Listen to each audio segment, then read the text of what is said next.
Boys and girls, ladies and gentlemen, welcome back to Magic News with Magic Ridge. I'm your host, Ridge. Nice to meet you. And today, before we finish off the Strixhaven spoilers, I just want to let you guys know that I have a current giveaway going on right now. Free booster packs delivered directly to your door. All you got to do is subscribe to Magic Ridge YouTube channel, and then I'm going to leave a link below in the description. All you gotta do is go to that video, leave a like, thumbs up, and write a comment. Leave a comment on that video. The comment is how I pick the 3 winners for the giveaway. So yeah, not 1, not 2, but 3 different winners. So yeah, you can win 1 booster pack, 2 booster pack, 3 booster packs. All of them expensive. Times Power Remastered, they're going for $10-11 a piece for booster packs last I checked. So yeah, get in there. Does not end until April 13th at 12 midnight Eastern Time. So yeah, let's get into the rest of the spoilers. They were finished technically on, Friday. But I had some other stuff going on, so I'm just going to finish them now here on Monday. So first up, we have Tend the Pests. So 1 black, 1 forest, 2 CC, instant speed. As an additional cost to cast this spell, sacrifice a creature. Create X 1/1 black and green pest creature tokens with, when this creature dies, you gain 1 life, where X is the sacrifice creature's power. Next up, we have Brackish Trudge. 2 mana of any color and Swamp, 3 CC, creature type Fungus Beast. 4/2, it's got a little bit of that extra front action. Brackish Trudge enters the battlefield tapped. You can pay 2 mana, return Brackish Trudge from your graveyard to your hand. Activate only if you gained life this turn. So, black life gain stuff going on. Pretty cool. Next up, we have Reject. 1 mana and an island, 2 CC, instant speed. Counter target creature or planeswalker spell unless its controller pays an additional 3 mana. If that spell is countered this way, exile it instead of putting it in the owner's graveyard. Next up, we have Mage Duel. 2 mana of any color and a forest. 3 CC sorcery speed. This spell costs 2 generic less to cast if you cast another instant or sorcery spell this turn. Target creature you control gets +1/+2 until end of turn. Then it fights target creature you don't control. Alrighty then. Next up, we have Reckless Amplimancer. 1 mana of any color and a forest, 2 CC, creature type Elf Druid, 2/2. You can pay 5 mana to double Reckless Amplimancer's power and toughness until end of turn. Pretty cool. Next up, we have Springmane Servine. 2 mana of any color and a forest, 3 CC, creature type Elk, 3/2. A little extra of that front action. When Springmane Servine enters the battlefield, you gain 2 life. Pretty cool. Got some ETB action. Next up, we have Mortality Spear. 2 mana of any color and a swamp forest. 4 CC, instant speed. This spell costs 2 generic less to cast if you gain life this turn, and you get to destroy target non-land permanent. So pretty cool. Green, black, life gain type stuff. Next up, we have Culling Ritual. 2 mana of any color and a swamp forest, 4 CC, sorcery speed. Destroy each non-land permanent with mana value 2 or less. Add black or green mana for each permanent destroyed this way to your mana pool, I'm guessing. That's pretty cool. Next up, we have Twin Scroll Shaman. 2 mana of any color and a mountain, 3 CC, creature type Dwarf Shaman. 1/2, a little extra booty, and has double strike.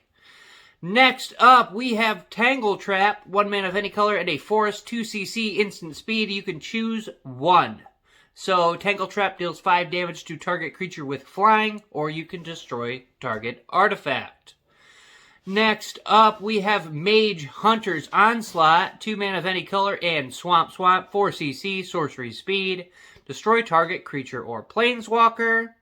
Whenever a creature blocks this turn, its controller loses 1 life. Yeah, so pretty cool. Next up, we have Lash of Malice. 1 swamp, 1 CC, instant speed. Target creature gets +2/-2 until end of turn. Okay. Next up, we have a Cram Session. 1 mana of any color, and then a combination of black or forest. 2 CC, sorcery speed. You can gain 4 life. And then it has the Learn mechanic. We're not going to go over Learn. Next up, we have Spell Backpack. So, it's an artifact. It has Magecraft. Whenever you cast or copy an instant or sorcery spell, put a book counter on Spell Backpack. You could tap to remove a book counter from the backpack to add a colorless mana to your mana pool. At least that's what I believe it is. And then you can tap 3 mana of any color and tap this, remove 3 book counters from the backpack, and you can draw a card. Yeah, pretty mediocre, whatever, you know. Next up, we have Biblioplex Assistant. 4 mana of any color, 4 CC, artifact creature gargoyle, 2/1 flyer. A little extra that front action. When Biblioplex Assistant enters the battlefield, put up to 1 target instant or sorcery card from your graveyard on top of your library. Alright, next up we have Rushed Rebirth for a black and a forest. 2 CC, instant speed, choose target creature. When that creature dies, this turn, search your library for a creature card with lesser mana value. Put it on the battlefield tapped, then shuffle. That's pretty good. Next up, we have Spectre of the Fens. 3 mana of any color and a swamp. 2/3, little extra of that back end. Flying. You can pay 6 mana. Target opponent loses 2 life and you gain 2 life. So if you have infinite mana you have infinite black mana, you can win a game. Next up, we have Wormhole Serpent. For 4 mana of any color in an island, 5 CC, creature type serpent, 3/5, couple extra back end right there. For 4 mana, target creature can't be blocked this turn. Pretty cool, pretty cool, pretty cool. Next up, we have Vortex Runner. 2 mana of any color in an island, 3 CC, creature type human wizard, 2/3, a little extra bit of that back end. As long as you control 8 or more lands, a Vortex Runner gets +1/+0 and can't be blocked. So if you have 8 or more lands, it is a 3/3 that cannot be blocked. Next up, we have Snow Day. For 4 mana of any color and island, 6 CC, instant speed, tap up to 2 target creatures. Those creatures don't untap during their controller's next untap step. Draw 2 cards, then discard a card. Great. Next up, we have Ingenious Mastery. For X mana of any color, and then 2 mana of any color, and then an island, so 3 and then X, unknown CC, sorcery speed. You may pay 3 mana rather than pay the spell's mana cost. If you paid the 3 instead of the X, you draw 3 cards, then an opponent creates 2 treasure tokens, and then they scry 2. If that cost wasn't paid, you draw X cards. Alright, next up we have Divided by 0. For 2 mana of any color in an island, 3 CC, instant speed, return target spell or permanent with mana value 1 or greater to its owner's hand, and it has the Learn ability. Next up, we have Stonerise Spirit. For a mana of any color and a plains, 2 CC, creature type spirit bird. 1/2, a little extra of that back end. Flying. You can pay 4 mana of any color and exile a card from your graveyard. Target creature gains flying until end of turn. Not great. Next up, we have Callous Blood Mage. Alright? 2 mana of any color and a swamp, 3 CC, creature type vampire warlock. 2/1, little extra that front action.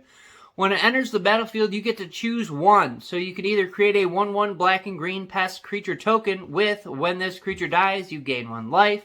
Or you could draw a card and lose 1 life. Or you can exile target player's graveyard. That's not too bad. That's pretty good. A little graveyard hate, a little card draw, a little token creation. Pretty good. Next up, we have Flunk. 1 mana of any color in a swamp, 2 CC, instant speed. Target creature gets -X until end of turn, where X is 7 minus the number of cards in that creature's controller's hand. Definitely something different. Now, that is it for the spoilers for Strixhaven. Now I'm going to speak on Strixhaven a little bit. So Strixhaven, at least to me, a bit of a downer. Not a super great set. I'd be very curious to see if there's any cards worth over $10. Alright, so as I was saying before, Strixhaven, the set itself is not super great, at least in my personal opinion. Like I said, I'd be interested to see if there's any cards that are actually over $10 in the set. It's going to be hard-pressed. There might be a few. And I'm just comparing it to, like, Heldheim, which I thought was a bonkers set. I thought it was a really good set. I liked it. Some of my friends didn't. So I don't think Strixhaven is a great set. But it has a saving grace. So, once again, we have the Mystical Archive cards.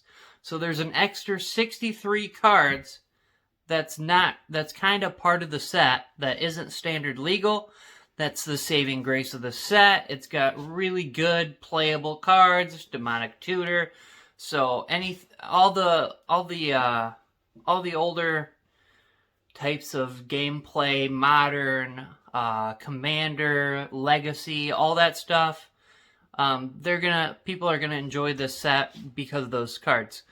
And also, I'm assuming they're gonna have a list cards. So I usually buy set boxes.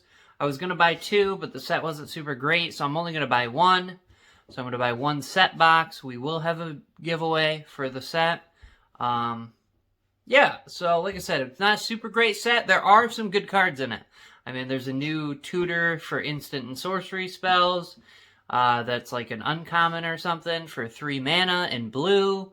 There's maybe 5 other cards that are pretty good, maybe under 10 that are like pretty decent cards. Other than that, it's like whatever. Like I said, Mystical Archive cards, saving grace of the set. So yeah, I'm just interested to see what happens on release. It's going to be pretty cool.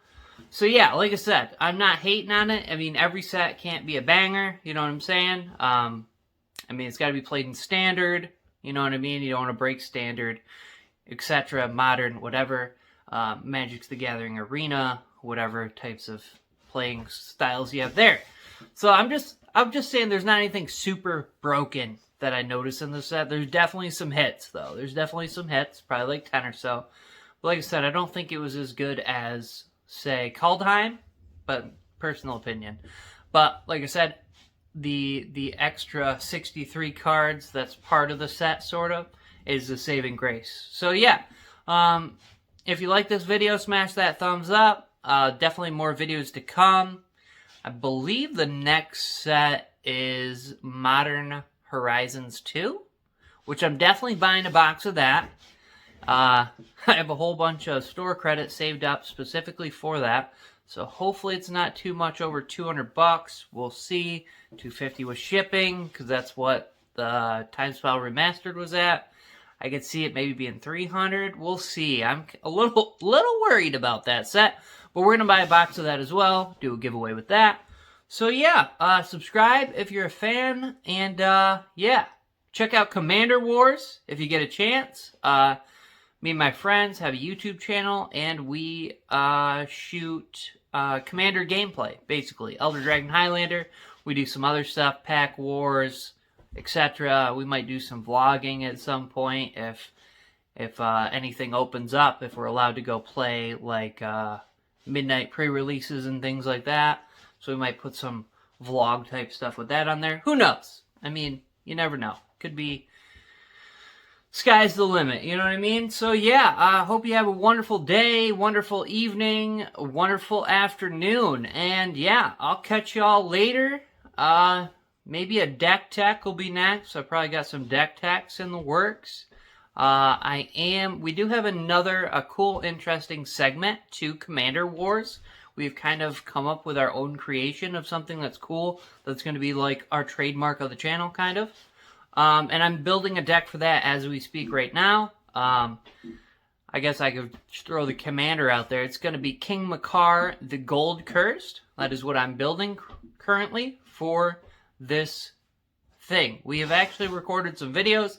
You'll see them pretty soon, in a week or two. They'll probably be out. So yeah, catch you later.